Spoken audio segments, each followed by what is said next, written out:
My brother had an MBA from Harvard. I was a college dropout. At his engagement party, he mocked, "She still lives with roommates." His fiancée giggled. I just nodded. But next morning, he woke up to a boardroom vote and my name on every ballot. So, Elise still has roommates? I didn't flinch. I just looked over my wine glass, lips pressed into a neutral line. My brother Max was grinning like he'd just told a charming joke at a dinner party. His fiancée, Celeste, let out a tight, artificial laugh and rested a manicured hand on his arm. "Brooklyn life, I guess," she added, like that explained my entire existence. I nodded, sipping my drink. That was the last thing either of them said to me directly that night. But the next morning? Max walked into a boardroom meeting where my name was printed neatly across every vote for the new CEO. And that's when everything changed. My brother Max and I were born 3 years apart, but we were never close. We grew up in Westchester County in a large, ivy-covered colonial that our parents poured their entire identities into. Our dad, Arturo, was an architect, private practice, classically trained, obsessed with clean lines and the integrity of structures. Our mother, Sabine, was a philosophy professor, razor-sharp, fluent in Latin and disappointment. Max fit perfectly into their blueprint. He was precise, ambitious, and dazzling in that buttoned-up kind of way. Captain of the debate team, 1580 SAT score, first in his class at Princeton before landing a spot at Harvard Business School. Max made straight lines look easy. Me? I was the curve. In high school, I'd sit at the kitchen table sketching logos, mood boards, and writing essays that veered more into poetry than argument. I dropped out of Columbia in my sophomore year after realizing that the world I wanted to build didn't require a degree. That decision carved a canyon between me and my family. They didn't say they were ashamed. They didn't have to. While Max climbed corporate ladders, I freelanced. I designed branding packages, wrote copy, and hustled between cafes and co-working spaces in Brooklyn. Eventually, I incorporated a consultancy. I wasn't wealthy, but I was steady. I built long-term relationships with clients who appreciated integrity over polish. Max never saw it that way. To him, I was still figuring things out, despite being in my 30s. In his eyes, real careers came with 401(k)s, boardrooms, and prestige. Never mind that he barely spoke to his fiancée without checking his phone mid-sentence. By the time he announced his engagement to Celeste, whom he'd met at a hedge fund networking retreat, I already knew what kind of event it would be. Champagne flutes. Chiffon dresses. Half the room already calculating postnuptial mergers in their heads. The engagement party was held at an exclusive rooftop in Soho, the kind of place that smelled faintly of lemon oil and expensive indifference. The skyline was stunning. The company less so. I wore a navy jumpsuit I got on sale from a boutique in Williamsburg, paired with flats because I knew I'd be standing alone most of the night. Max wore tailored charcoal. Celeste had on something beige and strappy and perfect. They greeted me as if I were a distant cousin from a less glamorous coast. The moment that stuck, the one that embedded itself like a shard of glass, was when Max, half-drunk and surrounded by his finance cronies, looked at me and said, "She still lives with roommates." He said it with a laugh. Like it was funny. Like I was a character in a sitcom whose punchline had long expired. Celeste giggled too. I didn't defend myself. I didn't tell him how Ava and Nari, my roommates, were family to me in ways he never was. I didn't explain that my rent was cheap because I was investing everything into scaling my firm. I didn't say a word. But 3 weeks earlier, I'd taken a call that changed everything. Lionel Krauss was a client. Or rather, he became one after he came across a rebranding pitch I'd done for a failing tech startup in Boston. Apparently, it was circulating in his circles. Lionel was enigmatic. Quietly wealthy. CEO of Harrowtech, a multi-billion-dollar holding company whose portfolio included everything from medical software to luxury athleisure. He was nearing retirement and wanted to humanize the company before someone gutted it from the inside. He was looking for a successor.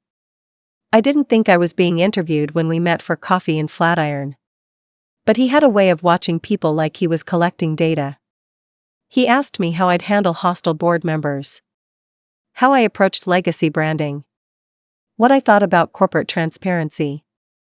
When I got home, there was an NDA in my inbox. 3 days later, his lawyer sent over documents for a proposed succession plan. He didn't want another suit in the role. He wanted someone who saw people. Someone who could rebuild trust with the public and inside the organization. By that time, I had 3 letters of board support. All I needed was Lionel's signature and a majority vote. Which brings us to the morning after Max's party. He wasn't expecting me to be there. At Harrowtech HQ, in the 43rd floor boardroom with glass walls and a cityscape behind me like a Greek chorus. Max walked in laughing with another executive, then stopped when he saw me seated beside Lionel. I nodded again. Same way I had the night before. Lionel stood and addressed the room. Today we're holding a vote on succession plans for CEO. Max blinked. Wait, who's being nominated? Lionel turned to me. Elise Navarro. Max laughed, then looked around when no one joined him. Is this a joke? She's a freelancer. She works out of cafes. I stayed quiet. One by one, the board members cast their votes. Every single ballot bore my name. Max didn't say anything else. After the vote, the room cleared like a tide pulling back from shore. Lionel gave me a nod, approval, maybe reassurance, and quietly stepped out, leaving Max and me alone for the first time in years. He didn't move. Just stood near the doorway, one hand still gripping the folder he'd brought in, his posture suspended between disbelief and fury. You knew, he finally said. I tilted my head slightly. 3 weeks ago. His mouth opened, then closed. He took a step forward like he wanted to say something else but didn't have the vocabulary. Or maybe it was the humility. With Max, it was always difficult to tell. You let me say that, in front of everyone, he said, voice lower now. I met his eyes. You said what you really felt. He looked away, then laughed under his breath, the sound dry and cracked. Jesus, Elise. CEO? You? There it was again, the reflexive dismissal. The refusal to believe that someone outside the system could be worth more than the paper their resume was printed on. I didn't ask for it, I said. But I earned it. Max shook his head and walked out without another word. The following weeks were chaos. Controlled, professional chaos, but chaos nonetheless. Harrowtech's internal culture was a machine greased by silence and appeasement. Departments functioned like islands, each with its own language, its own weather. I started small, brown bag lunches with the junior staff, 1:1 meetings with each department head, anonymous surveys that asked what people were too afraid to say aloud. Some resisted. They saw me as an outsider, a disruptor. I was used to that. I didn't fight it. I just listened, documented, and changed things one thread at a time. Max avoided me entirely. I'd see his name in email threads, his initials in internal reports, but he kept to the London office. I suspected he asked for the transfer. He always preferred spaces where he could be the smartest, the loudest. Back home, that position was no longer vacant. Celeste stayed in New York. I found out later through a colleague that the wedding had been postponed. Something about differing visions for the future. I tried not to speculate. I was too busy rewriting mine. I moved out of the apartment I shared with Ava and Nari a month after the transition. Not because I was ashamed. But because I needed space, mental, emotional, physical. They helped me pack, crying and laughing over wine. We'd built a kind of chosen family, the kind you only understand when you've never quite fit into the one you were born into. My new apartment overlooked Prospect Park. Sunlight filled the kitchen every morning. It was quiet enough to think. My mother called for the first time in months. She didn't mention the party. Or the vote. Or Max? She asked if I was eating well. If I was sleeping. I told her the truth, more or less. She still spoke to Max weekly. I could hear it in the tone she used, the gentle phrasing. The way she didn't bring up his name directly, like maybe if she didn't say it, I wouldn't notice the absence. One Sunday, I saw my father's name flash across my phone screen. I let it ring once, twice, then picked up. "Elise," he said. "I read about the new ESG initiatives at Harrow. You're doing good work." It wasn't "I'm proud of you." But it was something. We spoke for 5 minutes. Not long. But longer than we had in years. I started going into the office less. It wasn't avoidance. It was trust. I hired people who didn't need micromanaging, and I gave them the authority they earned. I spent more time in the field, visiting Harrow's small subsidiaries, listening to warehouse teams, shadowing customer service agents. At a regional office in Kansas City, a woman named Deirdre told me, "No one from the top ever comes here." I just smiled. I'm not really from the top. And that was true. Still is. Max finally reached out 6 months later. An email. Subject: "You win." Body: "Not sure what else to say. Didn't see it coming. I'm angry, but I get it. Maybe someday we'll talk." I didn't respond. Not right away. Maybe not ever. I didn't need to. Because it was never about winning. It was about becoming.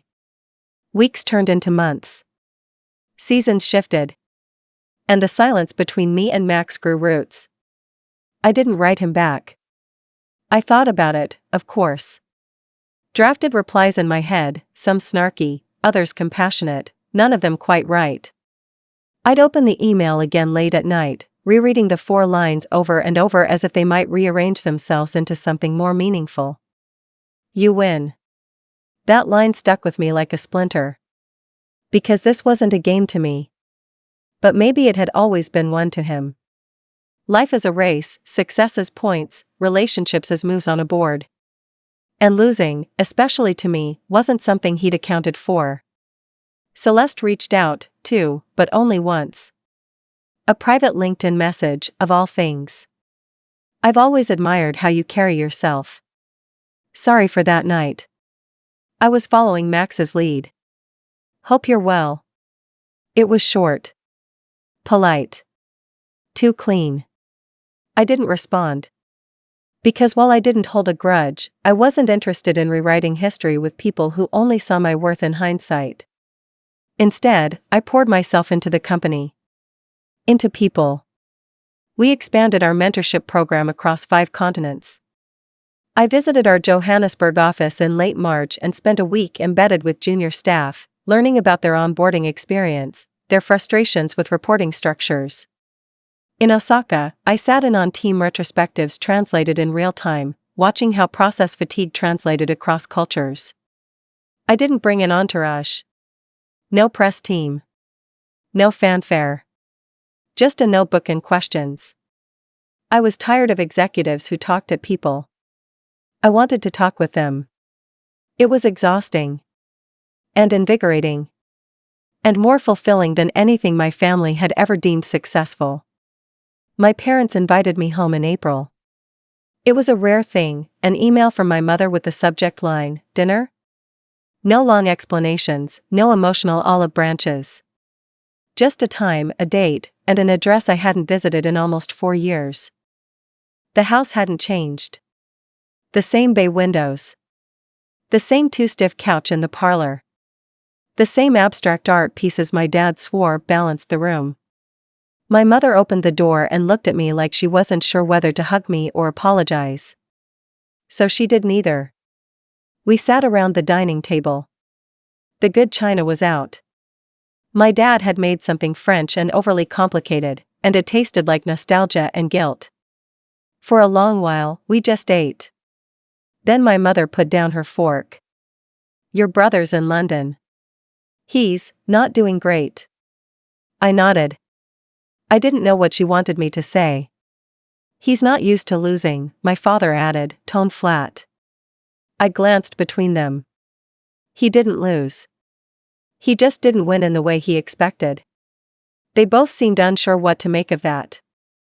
The rest of the evening was filled with polite questions about work. My father asked about our ESG reporting strategy. My mother wanted to know if I still saw my roommates. They're not roommates anymore, I said softly. But yes, we're still close. She smiled at that. A real one. Maybe the first one I'd seen from her in years. When I left, she walked me to the door and hesitated. Elise, she said. Whatever happens between you and your brother, I hope it's not forever. I didn't make any promises. Not because I was bitter, but because I was finally starting to live my life without waiting for my family's approval. And it felt okay. Spring in Brooklyn was noisy with life. Street festivals. Flowering trees. Children's laughter echoing off brownstone walls. It reminded me of why I loved this city, how it didn't care where you came from, only what you showed up as today. One Saturday morning, I bumped into Ava at a farmer's market. We hadn't seen each other since I moved out, though we texted often. She grinned, arms full of basil and sourdough. Still a CEO? I laughed. Still a barista? She rolled her eyes. I manage 2 stores now, thank you very much. We sat on a bench with iced coffee, talking about nothing for an hour. It was the most grounded I'd felt in weeks. I read that article about your employee wellness initiative, she said. You're doing real stuff. I'm trying. You know, she added, Max was always charming. But you were the one who actually made people feel seen. That caught me off guard. She'd known Max only through the occasional awkward party or Instagram post. But somehow, she saw what my family never could, that connection, real connection, was the most valuable currency of all. Back at the office, things were shifting. New leaders were rising. Quiet ones. Collaborative ones. I stepped back from day-to-day operations, letting department heads take the reins.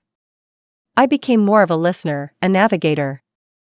I spent hours mentoring younger women who reminded me of myself, smart, scrappy, overlooked. One of them, a brand strategist named Lale, asked me during a 1:1, did it feel good? Proving everyone wrong? I paused. I didn't do it to prove anyone wrong, I told her. I did it to prove myself right. By the time summer leaned into September, I felt something shift, not just in me, but around me. Harrowtech was thriving. Not just in the numbers, but in tone, in energy. Employees who once whispered complaints were now proposing ideas.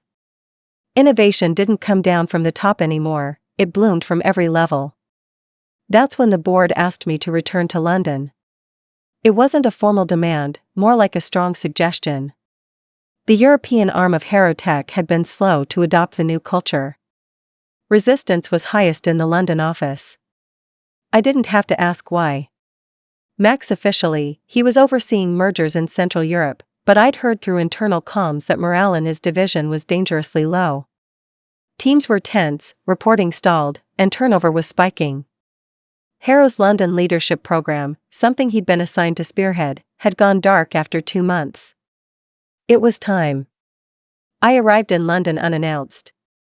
No press release, no executive escorts, just me, a carry-on bag, and a private calendar booking with every senior manager in the building. Max didn't see me the first day. Or the second. I spent that time listening. Sitting in on meetings, inviting analysts and assistants into my temporary office for informal check-ins. People opened up, cautiously at first. Then fully. The themes were clear: fear of retaliation, lack of direction, and a culture of individualism so thick it was stifling. On day 4, Max walked into a strategy review and froze. He was dressed impeccably, of course, charcoal suit, sleek tie, expensive watch. But he looked tired. Haggard in a way no amount of tailoring could hide. Elise, he said, voice tight. Max, I offered a calm nod, like we were passing each other at a family picnic, not preparing to realign the future of his entire division. He sat across from me without saying another word. I led the meeting. Not with pomp, but with precision. Asked hard questions. Requested honest data. Praised 3 junior team members Max hadn't even learned the names of. The team looked startled. Then quietly thrilled. After the meeting, I asked Max to stay behind. He stood with his arms crossed, jaw set like stone. "You should have told me you were coming," he said. "Would that have changed anything?"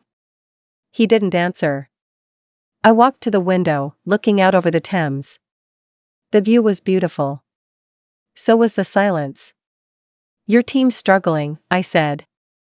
"They're overworked, underled, and scared of failing in front of you." He scoffed. "I'm holding them to a standard." "No," I replied, turning back to him. "You're holding them to your standard. The one that broke you." That stung. I saw it in his eyes. "I'm not here to replace you," I added. "I'm here to help them. Whether you're part of that is entirely up to you." He didn't respond. When I left the room, I left the door open. 2 weeks later, Max requested a reassignment. Not back to New York. Not to another division. He stepped down. No press release. No drama. Just a quiet, internal memo and a handshake with HR. He would be staying on in an advisory role, non-leadership. Harrowtech didn't fire people for struggling. We helped them find their best use. I didn't gloat. I didn't need to. Because the best revenge wasn't Max getting fired or humiliated. It was him watching me become everything he said I couldn't. It was seeing me rebuild the company he thought he would inherit. It was knowing that in the end, I didn't need to beat him. I just needed to outgrow him. 6 months later, I received a handwritten note. From Max. "Elise, I was wrong about you. I was wrong about what strength looks like. I couldn't see your success because it didn't look like mine. But I see it now. I'm sorry." I folded the note, tucked it into a drawer in my desk, and never responded. Not out of spite. But because the chapter was closed. Now, I walk into rooms where no one questions how I got there. I mentor girls who grew up with nothing but a good head and a fire in their gut. I live alone in an apartment I love, filled with plants and records and a view that reminds me of who I had to become to sit here. And every once in a while, someone will mention my brother, Harvard MBA, once a rising star. Now quieter. Softer. Still rebuilding. And I'll just smile. Because in the end, the best revenge was never revenge at all. It was becoming undeniable.